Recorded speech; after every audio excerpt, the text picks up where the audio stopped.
Georgia paper mills has stunned workers and communities alike. Live at 5, Atlanta News First reporter Abby Casores tells us that state lawmakers are desperately searching for ways to keep the closures from having a ripple effect across the state's economy. Georgia lawmakers say that the closures came without a warning, shocking thousands of workers and their family members who've relied on those mills for generations.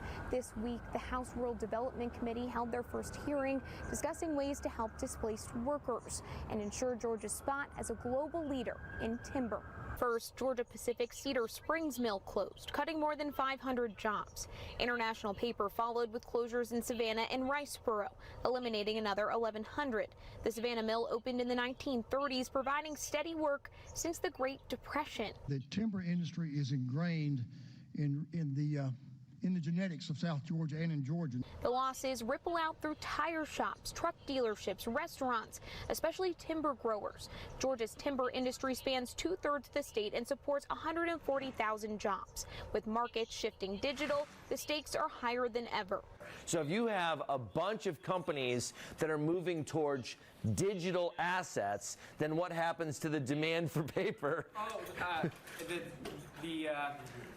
The demand curve shifts left because of a change in taste. At Emory University, economics professor Tom Smith uses the closures as a teaching tool, showing how supply chains and communities are linked. I tend to say the main streets in small towns, so go the rest of the economy. If we're having failures in these small communities, that is going to ripple across the rest of the economy. We're seeing very, very low job numbers. We could fall into an economic recession, I think, very easily. The state announced they have a program to help place workers in new jobs. As for the mills themselves, well, it's not that simple. Even for the Savannah plan, experts testified today it could take up to 3 years until it's ready for new ownership.